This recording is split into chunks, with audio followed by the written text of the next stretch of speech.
Баршаңызға қайырлы күн, құрметті көрермендер. Менің каналыма қош келдіңіздер. Бүгін сіздерге осындай бір жасағаннан жақсы керемет болып шығатын сникерс пирогының рецептісін сіздерге ұсынатын боламын.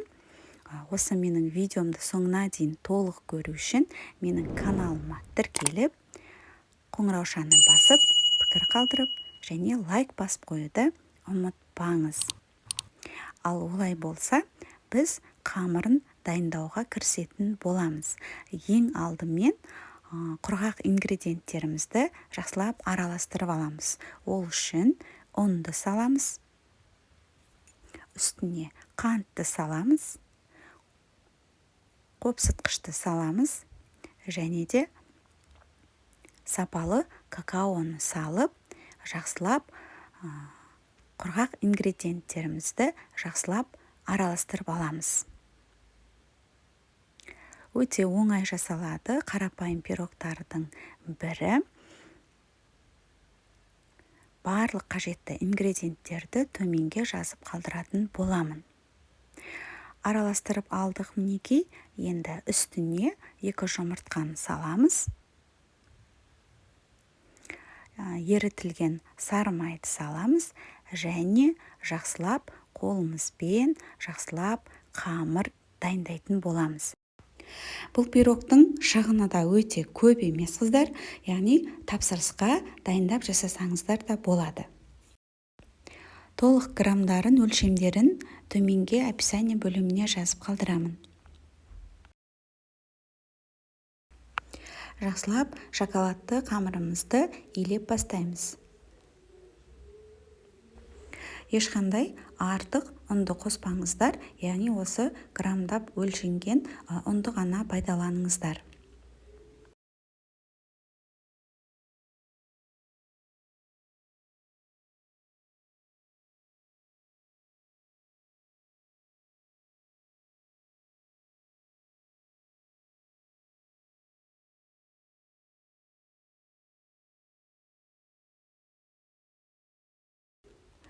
Мінекей қамырымызды дайындап илеп алдық. Мінекей осындай қамырымыз шықты. Енді бұл қамырымызды осылай пищевой пленкаға немесе пакетикке салып 10 минутқа шетке алып қоямыз. Яғни біздің қамырымызды 10 минуттан кейін қолданатын боламыз. Енді біз салмасын дайындауға кірісеміз. Сүзбемізге үстіне қантты саламыз, жұмыртқаны және қаймақты саламыз. Қаймақ 20-25% қаймақты қолданамыз. Және де кукурузный крахмал.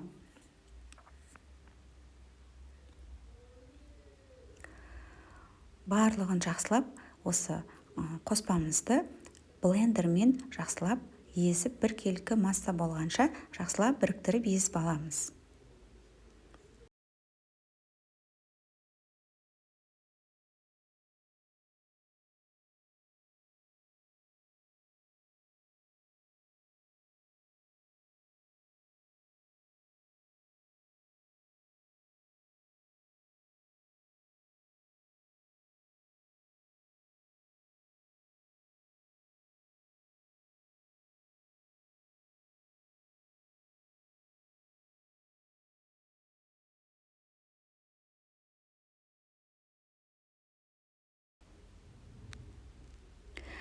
Мінекей біздің біркелкі қою массамыз дайын болды. Енді менде осындай форма қолданамын. Яғни осы формамызға жаңағы қамырымызды, шоколадты қамырымызды орналастырамыз. Қолымыздың көмегімен бортиктарын шығарып, яғни осы формамыздың ішіне толықтай қамырымызды орналастырып шығамыз.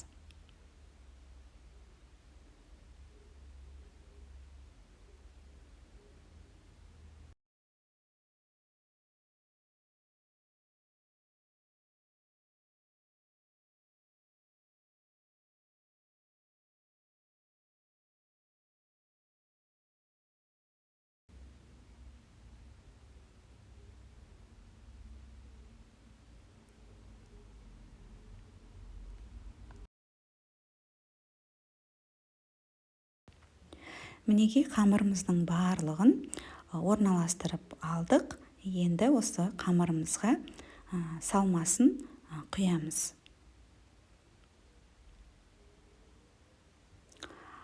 Барлығын түгел құямыз және де пешімізді алдын ала қыздырып қоямыз. Яғни әр пештің қызуы әртүрлі болғандықтан 150-180 градустың арасында 40-45 минут көлемінде пісіріп алатын боламыз.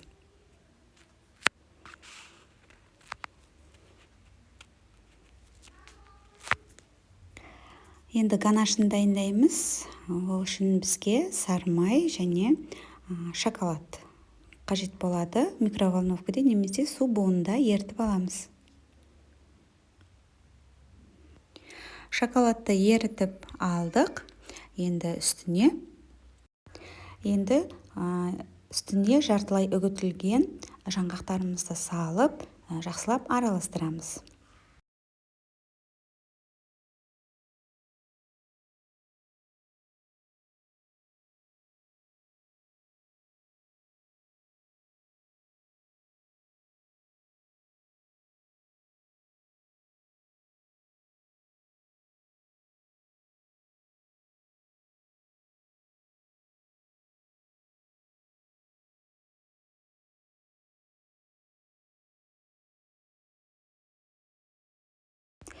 Жақсылап араластырып алдық мінекей. Енді пирогымызды толықтай суытамыз. Мінекей мен формадан шетін босатып қойдым. Толықтай суыған пирогымыздың бетіне жаңағы жаңғақты ганаштарымызды жайғастыратын боламыз.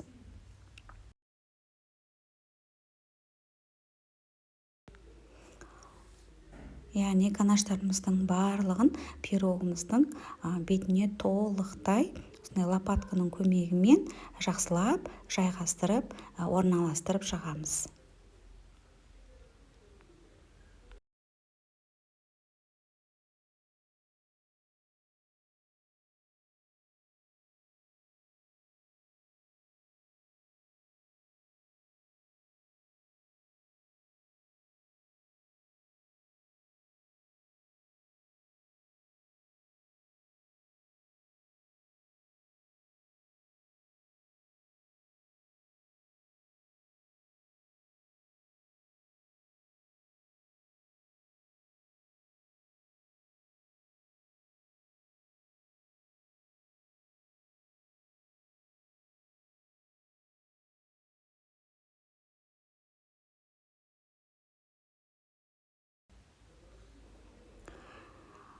Толықтай орналастырып болғаннан кейін тоңазытқышқа 5 минутқа салып аламыз.